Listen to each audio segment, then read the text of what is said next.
a lot of changes in the show The Last of Us from the game, and I want to summarize those changes not just for the TV watchers, but also talk about for the game players what I think these changes mean for the narrative moving forward and what we can expect from the rest of this season. Now, if you're only a TV watcher, I will not spoil anything beyond episode 2 at this point, so you can comfortably watch, and I will just tell you some of the things that we got in the game and how they're different. And if you want more Last of Us analysis through this season, make sure you subscribe. But real quick, I have some really exciting news to share with you guys. I know a lot of you know I got a book deal for my family vlogging psych thriller You Watched in Silence, and I get to reveal the cover to you guys on May 1st, but that's not the exciting part. The exciting part is that if you join my cover reveal campaign, then you get to read the book first for free. My publisher is giving a digital advanced review copy to everyone who joins my street team and then posts the cover from their socials. It doesn't matter how many followers you have, and you do not have to apply to be on my street team. All you gotta do is go to my profile. And trust me, you want to read this book. It's got the vibes of Haunting of Hill House with a twisty plot of Verity. It follows a fan who becomes nanny to a canceled family vlogger on a cozy Washington island, but she soon faces both paranormal and parasocial horrors. And the cover is stunning. So if you want to get an advanced review copy, go join my street team. One of the most drastic changes from the game to the show is one that really changes the experience for viewers. And it's been pretty widely criticized, but I think I know why they made this choice, so I'll explain. But this change is the fact that in the very first scene of episode 1, we get Abby's motives. We get to find out what she's here for and that she wants to end Joel's life. But that was not the experience if you played the game. If you played the game, what happens is that suddenly you are just playing as this girl character, Abby. We don't know her backstory. We don't know why she's here. We get very little information on her. And while we're playing as her, we run into Joel and Tommy.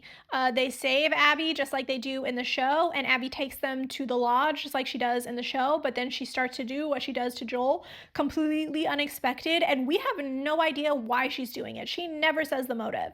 She does not tell Joel that the doctor was her dad. We don't find any of that out until way later in the game, and I mean way later. And that was fun. I loved that. It allowed the mystery to build. There was a ton of tension. You hated Abby even more because you really don't know why she did this. I did like that original, but I also understand why they made the change. And this is one of my theories for the rest of the season, but I think that they are going to let it play out pretty much like they let the game play out. And if you didn't play the game, how it works is we get that scene we play with Abby, but then we get to play as Ellie. And we play as Ellie for a very long time. We basically play through Ellie's entire adventure without knowing Abby's motives or who she is or what she did. And then we play as Abby and we find all that out. So if they follow that format, and I do think they are, because I've gone back to the trailer, almost all the Abby scenes are scenes that we already got. So I don't think we're getting more Abby perspective for the majority of the season. And if we watch as Ellie for the rest of the season and we don't know Abby's intentions, then we're not going to find Abby's intentions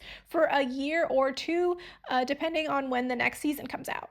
And you might be thinking, okay, what's the problem with that? Like, the tension would build up, the mystery would build up, and that's true. The problem is that the voice actor for Abby, Laura Bailey, was very seriously harassed when the game came out. She received threats on her life. She had very recently had a baby and people threatened her child. And I've seen her talk about this in interviews. It was unrelenting. It was very hard for her. And just because she played this character in a game, she worried for her safety.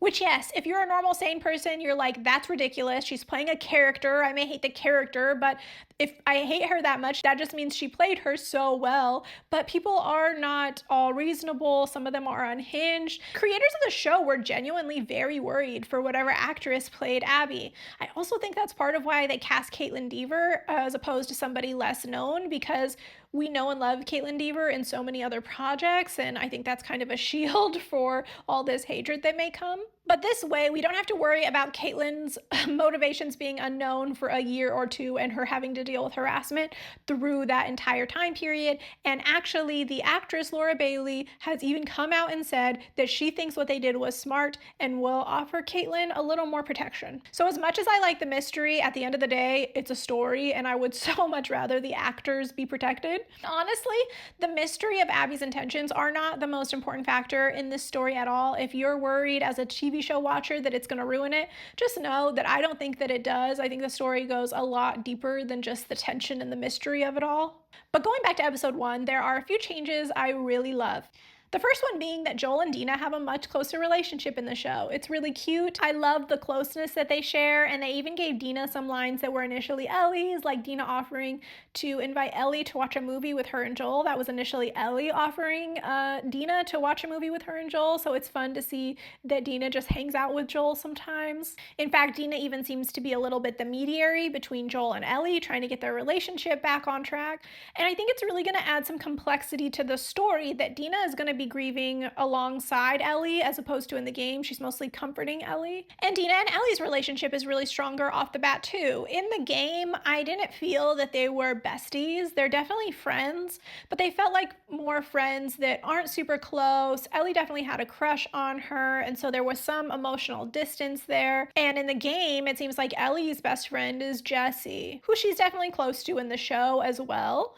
We see that, but I love the dynamic that she's already best friends with Dina. And I really love the changes that were made to better reflect the material in the game. I think that's really fun for game players, and we missed some of that in season 1. We get a lot more moments of the mechanics of the game, like Ellie trying to distract a clicker with a beer bottle. That is something you would do in the game many times. Ellie is able to take out clickers stealthily, like we do in the game, by coming up behind them and in the neck. A lot of the buildings are straight out of the game with the same logos and everything, and the same mechanics of climbing into buildings by climbing onto trucks. And in fact, that moment in the grocery store is straight out of the game, where she looks at the Employee of the Month wall, and there's a dog that is Employee of the Month, and that's kind of important in the game because the month that the dog becomes Employee of the Month is a code to a safe nearby, and so I love that they threw that dog in there. And we get some references that are not only in the game and the show, but the show actually, in my opinion, very much improved upon. Like when Ellie is in the grocery store and she's being followed by that clicker. In the game, those type of clickers are called stalkers, and they hide behind things. They're very stressful. They're one of the most stressful ones, in my opinion. But in the game, they're just called stalkers. We don't get a lot of backstory to them. They're not really important to the plot. But in the show, they're making it part of this plot that the clickers are evolving in a way, right? They're getting smarter. And that's just not part of the game. But it adds so much to the story. This idea that clickers are getting more and more threatening over time is really fun. It makes a ton of sense because we didn't have some of these clickers in the first game. And so this idea that they are evolving makes a ton of sense. And it's completely new, this concept that clickers are actually using other clickers that have passed as insulation in the snow so that they can stay alive through winter. That is not a part of the game. I just love the idea that clickers are actually becoming smarter. And when they go and tell the council this, we get a lot more of Jackson than we get in the game. And I really love seeing how Jackson operates on a day-to-day basis. Like the conversation between Joel and Maria when they're talking about the infrastructure of the town, what they're going to do next. I thought it was really nice and relevant that they threw in that conversation about refugees, where Joel is saying they need to take care of themselves first, and Maria reminds him, you were a refugee once, and I don't want to turn anyone away. Feels like a very relevant conversation to today. But getting to see Joel as an uncle and Tommy as a dad, and them talking about Jackson and the way things are going, and adding this layer to the fact that Jackson isn't doing super well, which again, it really isn't part of the game story. I think that all adds a lot of depth. Now, there were some moments of Jackson in the game that we don't get in the show that were really fun and warm too. Like I loved the scenes where Dina and Ellie are doing a snowball fight with some kids, and then Ellie actually pretends to be a clicker and the kids chase her. So we get some of those nice, warm community moments in the game too that I would have loved to see in the show, but they weren't essential. And then there are some characters that are from the game but were technically off screen, really weren't noticeable in the game in any way, like Kat. Ellie really does date Kat in the game, but I think we only get any note of her in her journals. She's definitely not a character that we go on patrol with. But by far the biggest character change is the addition of this character, Gail, who was not in the games originally at all. Joel isn't in therapy in the game at all. And I think her presence really serves two purposes. One, she is showing that Joel has mellowed out a ton, that Joel is trying to live a more normal life, a more pre-apocalyptic life. He's really trying to grow as a person and do what he can for Ellie. That serves a purpose. But I think that Gail's character has a greater purpose, which is her marriage to Eugene. Eugene is another very minor character in the game that we never see. He's passed away before the game starts, like the show. He used to be a Firefly with Tommy, that's true. He also used to be Dina's patrol partner, and he would teach her about electronics in the show. That seems to be a role that Joel has taken over with Dina. But in the game, he just passed away from a stroke. He was an older guy. And in the show, they're obviously implying that Joel had to end his life because he was bit by a clicker. And that is a change I do not think they would make for no reason. I don't think they would drag Gail into this for no reason. I think that's part of a much bigger plan in the plot. They really made note of in the show the fact that he was a Firefly, which again, he was with Tommy in the game, but they don't like point it out as much as they do in the show. So I think that's going to be the big thing with Eugene. I actually think the thing with the clicker is going to end up being a thing that Joel made up. That he never got bit by a clicker, that Joel didn't have to end his life. And I think that what actually happened is that Eugene found out what Joel did, and maybe he was going to tell everyone. Maybe he was even going to tell about Ellie's immunity, and Joel ended his life for that. And I think that's going to be an interesting plot point because it will add to this idea that this wasn't just something in the distant past, that Joel was still doing horrible things to protect Ellie. And I think that's going to impact Ellie's viewpoint a bit. And the rest of episode 1 is largely the same. We get Ellie journaling. She journals in the game. She lives in the garage. True in the game. We get that barn scene that was beautiful, and they played it so well. It's like exactly like it was in the game. I love that scene. But moving into episode 2, they do a lot of switching around the characters compared to what they were in the games. Like it's Ellie and Jesse that go on patrol together, and I do love that moment we get from Ellie that's not in the games where she tells Jesse that like her and Joel will always be her and Joel. It's a little glimpse into the idea that she really doesn't hate him. But in the game, it's Ellie and Dina that go on patrol. And this was one deviation that was a little hard for me to accept. I do accept it because it brought another element to the show. But we get a really lovely scene in the game between Dina and Ellie. They decide to get into the greenery, if you will. And we get to explore more whether that kiss was just a one-off kiss or a sign of something more. And it was nice to get that intimate moment with them prior to the chaos that happens that I think is going to change everything for both of them, that is going to kind of push romance off the table a little bit. So we got some romance with them. They hook up, so there's that. But on a more emotionally intimate level, Ellie even tries to tell Dina that she's immune. Dina doesn't believe her because she thinks she's just messing with her. And then they're interrupted by Jesse, who tells them that Tommy and Joel can't be found, that they can't get in contact with them.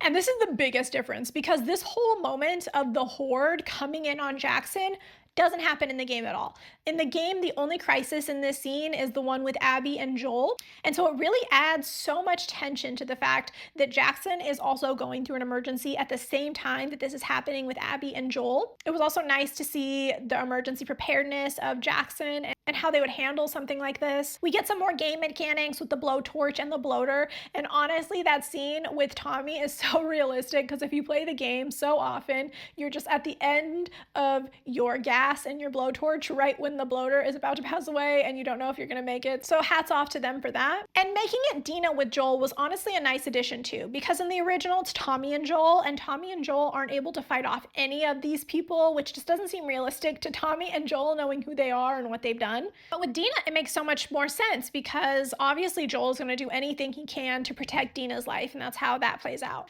And most of the scene from that point on is very similar, but I know some people who only watch the show are curious of how it was different in the game. Mostly, we don't get as much of Abby's monologue. We don't know her intentions, like I said. And I think it's a little more graphic in the game. That like ice pick in the neck moment is actually a golf club moment to the head, and we don't like entirely see it, but we see a little bit of it, and it's rough to imagine. But to me, the show was significantly more sad in this moment because when Ellie comes in, that plays off exactly like it does in the game, but she gets kicked in the head at the end and she goes unconscious, and so we don't get to see her grieving at all.